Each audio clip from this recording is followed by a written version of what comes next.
चला मित्रांनो, चांदवड ते नाशिक आजचा प्रवास तुम्हाला दाखवतो. मध्ये 2-3 वेळा गेलो, पण ते दाखवायचं राहून गेलं. पेट्रोल पंपावर थांबलोय आपण, गर्दी खूप होती. तोपर्यंत आपण गाडीला मस्त असा कपडा मारला, गाडी स्वच्छ करून घेतली.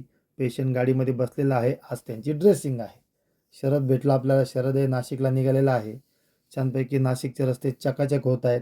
थोडीफार ट्रॅफिक असते मध्ये. 1-1.25 तासात आपण पोचलो, कारण गाडी थोडी हळू चालवावी लागते.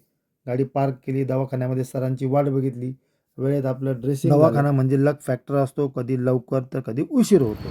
मग का म्हणता डांगे साहेब, बस एकदम झाली का झाली ड्रेसिंग? आमची ड्रेसिंग. झाली आता झाली निघालो आम्ही चांदवड. चांदवडला. कसं काय रागाला. पुन्हा 3 दिवसांनी आपल्याला ड्रेसिंगला यायचं आहे. आपण सुखरूप चांदवडला पोहोचलो. गाडी मालकांची गाडी त्यांच्या घरी लावली. समोरच आपला प्रतीकदादा क्रिकेट खेळतो आहे. आता आपण अगरबत्ती दुकानावर जाऊ. व्हिडिओ आवडला तर फॉलो करायला विसरू नका.